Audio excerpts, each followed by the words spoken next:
Boa noite, pessoal. Sejam bem-vindos a mais um Evangelho no Lar, aqui do Espiritismo para Leigos. Aqui, podem pegar seus copos com água, vamos fazer a nossa prece de abertura. Certo? Mestre Jesus, nos reunimos novamente para participarmos desse Evangelho aqui do nosso grupo no WhatsApp. Com muito carinho, nós nos voltamos ao Senhor novamente, pedindo a tua intercessão em nossos estudos, nos dando a tua sabedoria, a tua misericórdia. Rogamos, Mestre, que o Senhor nos ajude a compreender cada vez mais, cada vez que nós lemos, que nós estudamos o teu Evangelho, sobre o Espiritismo, sobre a espiritualidade,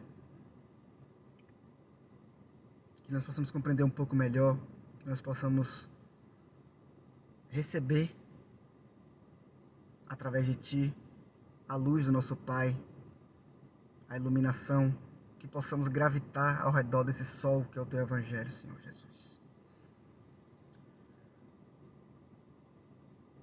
Que os Teus emissários, anjos guardiães, possam nos iluminar, fazer a limpeza energética de nossos lares, preparar todo o ambiente para que possamos fazer esse estudo, nos fortalecer, nos dar proteção energética contra más influências, maus pensamentos, nos proteger de todo o mal. Muito obrigado por tudo, que assim seja. Então é isso, pessoal, vamos começar nosso Evangelho de hoje, agora trazendo a mensagem sobre Jesus, que é o Criador do planeta Terra, o co-criador, o espírito mais elevado que já passou por aqui.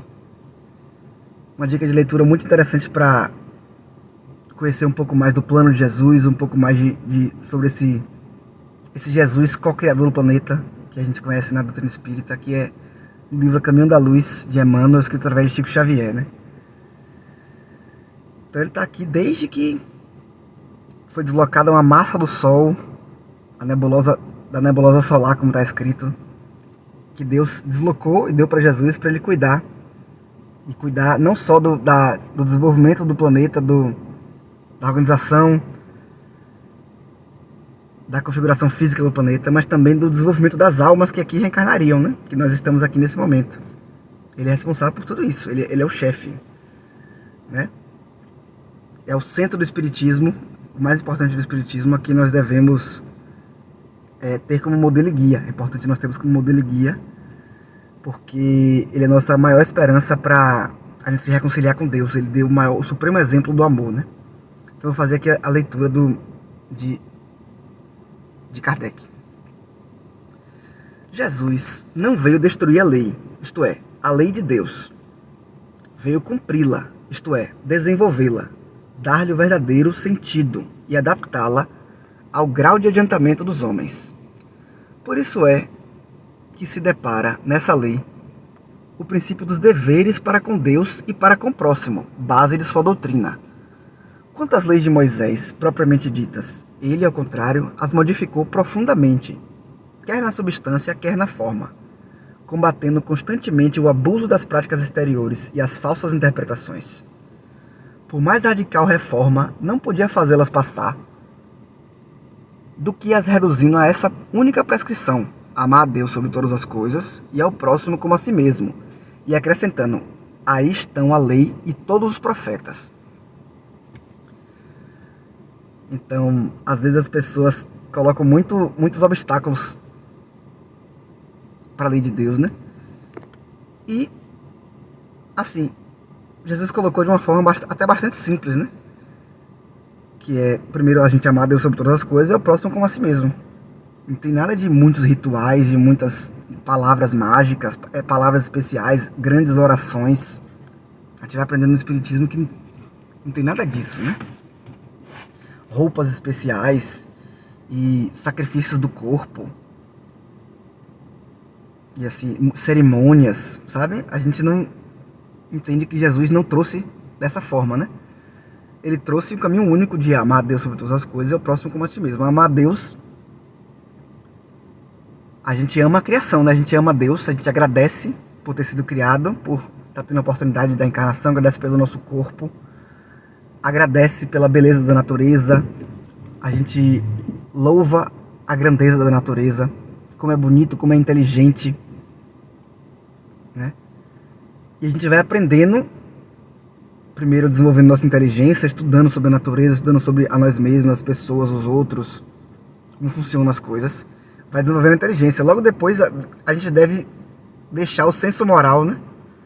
Deixar o coração desenvolver junto com o cérebro, né? Vamos dizer assim. E desenvolvendo o nosso coração, a gente aprende a adorar cada vez mais Deus, amar a Deus sobre todas as coisas, respeitar, colocar Ele acima de tudo. Primeiro mandamento. E o segundo mandamento é amar o próximo como a si mesmo. A gente aprendendo que Deus nos criou, que todos somos filhos, criados iguais, simples e ignorantes. Todos tendemos a evoluir, todos vamos evoluir até a angelitude. A gente aprende a amar o próximo como a si mesmo, né? Essa é a única regra. E é isso que está nisso está toda a lei e os profetas, é o resumo de tudo. Quer resumir o Antigo Testamento, resume assim: amar Deus sobre todas as coisas e o próximo como a ti mesmo. Por estas palavras, o céu e a terra não passarão, sem que tudo esteja cumprido até o último iota. Quis dizer Jesus ser necessário que a lei de Deus tivesse cumprimento integral, isto é, fosse praticada na terra inteira, em toda a sua pureza, com todas as ampliações e consequências. Efetivamente, de que serviria haver sido promulgada aquela lei, se ela devesse constituir privilégio de alguns homens, ou sequer de um único povo? Sendo filhos de Deus todos os homens, todos sem distinção nenhuma, são objeto da mesma solicitude. É como Jesus diz, né? O sol, ele nasce para todos, os justos e os injustos. E a chuva também, chove para todos, justos e injustos. Ele nos ama igual. Ele está esperando cada um voltar para ele mesmo, né? Cada um se voltar para ele, todos se arrependerem, como diz Pedro na carta dele. Segunda carta, capítulo 3. Ele vai falar sobre isso, que Deus está esperando. Todo mundo se converter, voltar para o nosso coração para Ele. Para o caminho do arrependimento, para o caminho da mudança, da reparação, do auto-melhoramento, da humildade, da resignação, né? Isso que Jesus veio trazer. É um caminho aparentemente simples, mas pra gente é difícil, né? De se arrepender, admitir que a gente é falho, a gente querer se reabilitar com os outros, aprender a amar os outros. A gente tá nesse caminho, é difícil, né? Aí Kardec vai completar aqui, ó. Mas o papel de Jesus não foi o de um simples legislador moralista, tendo por exclusiva autoridade a sua palavra.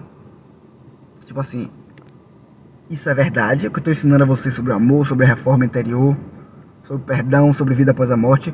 Não é porque eu sou autoridade, não é porque eu co-criei o planeta Terra, eu sou o governador da Terra. Não é por isso, não é só por isso, né?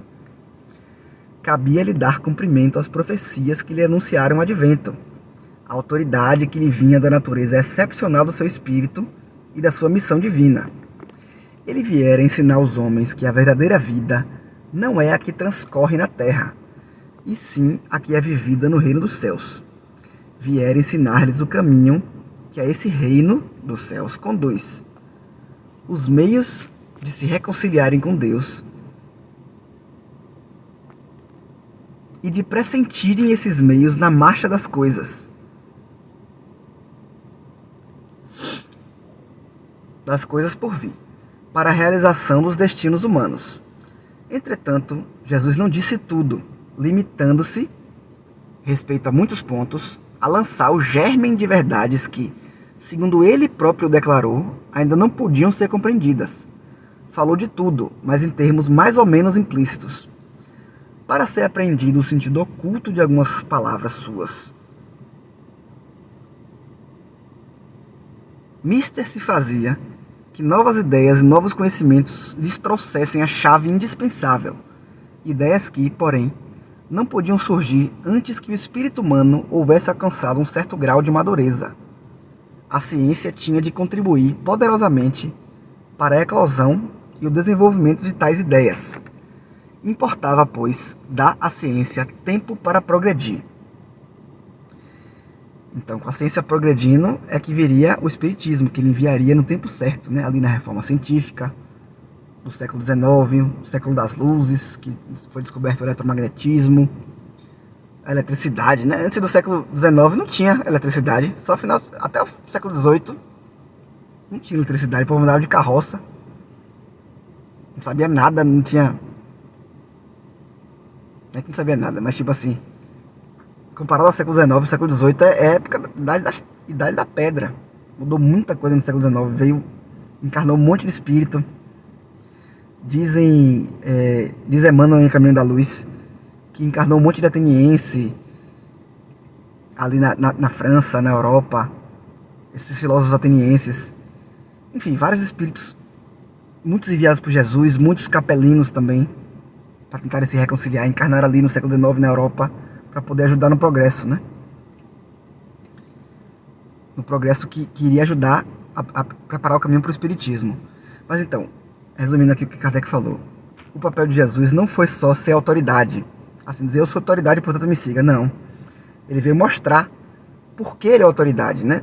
E assim, sem esforço, é só sendo quem ele é. Por isso que ele fala, eu sou o que sou, né? Como imagem perfeita de Deus, como está lá em Colossenses 1, versículos 14 e 15, né? Imagem perfeita de Deus, modelo perfeito, guia da humanidade, que ele é, né? Nosso irmão mais velho, nosso amado mestre. Ele veio cumprir todas as profecias, mais de 40 profecias que ele cumpriu do Antigo Testamento. Ele vai, cumpriu, mostrou porque cumpriu. Calou na boca sempre os fariseus, saduceus, pessoas que tentaram derrubar ele. As pessoas derrubam ele, matam ele na cruz achando que tinham vencido o dragão, a serpente achando que tinha vencido, na linguagem bíblica. Mas não, ele só volta, ressuscita, mostrando, né, como ele está falando aqui Kardec, que esse reino que ele estava sempre falando, dessa vida futura, esse reino dos céus, é real. Que a nossa vida real não é aqui. Né? Que a gente precisa ter, não só... assim, que não é só uma coisa racional. Claro que a gente precisa ser racional, mas a gente precisa ter fé, sim. Que a gente não é para todo mundo claro assim que existe vida após a morte, né? Então a gente precisa ter um pouco de fé. É uma fé raciocinada, né? Mas naquela época as pessoas tinham que ter mais fé ainda, né? Porque não tinha o conhecimento que tem hoje do espiritismo, né? Então ele falou as coisas mais ou menos implícitas, como o Kardec está dizendo aqui, né? Jogando um véu em muitos pontos, o germe de verdades que ele declarou que ainda não, o povo não estava pronto ainda, que viria o Consolador, que explicaria todas as coisas, os guiaria por toda a verdade, para hoje nossa fé poder ser raciocinada, ela poder ter esse auxílio da razão, ter essa ligação com a ciência. Então, com o espiritismo a gente pode caminhar mais tranquilamente, sem tatear tanto assim as coisas, né? Tateando assim, olho fechado. Agora a gente pode ver um pouco melhor nosso caminho, ter mais ideia da justiça de Deus, uma ideia mais clara da justiça de Deus, que sempre esteve lá, só que a gente não podia ver, porque não estava preparado, né? Então essa é a missão do nosso amado Mestre Jesus. Vamos agora fazer nosso encerramento. Esse foi o evangelho de hoje, pessoal. Vamos fazer nossa prece. Mestre Jesus, agradecemos a Ti por mais um estudo, mais uma oportunidade de aprendermos com o Senhor.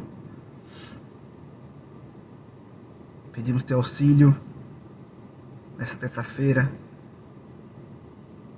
Que o Senhor, através dos Seus emissários, nos ajude a caminharmos tranquilos nessa semana, sempre com fé.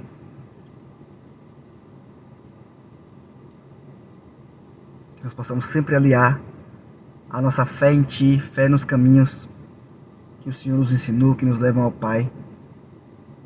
Nós possamos fazer com essa intuição, com esse conhecimento, com essa fé que nós temos em Ti, com que eles se aliem sempre à razão. Que essa fé sempre se alie à razão. Nós possamos buscar conhecer os caminhos e, sobretudo, que esse conhecimento, essa fé aliada à razão, possa amolecer nosso coração, possa tocar nossos sentimentos, para que nós sejamos verdadeiros espíritas, verdadeiros obreiros da última hora, aqui nesses últimos tempos de transição planetária, rumo ao mundo de regeneração, conforme tu planejaste, Senhor. Pedimos que os bons espíritos possam fluidificar nossas águas, nós tenhamos um bom final de quinta-feira e uma boa semana pela frente. Muito obrigado por tudo, que assim seja. Então é isso, pessoal. Que nós tenhamos um bom final de semana. Se inscreva aqui no canal, ative o sininho de notificações e nos vemos quinta-feira para mais um Evangelho no Lar, continuando aqui na ordem do nosso estudo com o Espiritismo, a outra mensagem, né? Um abraço, pessoal. Que assim seja.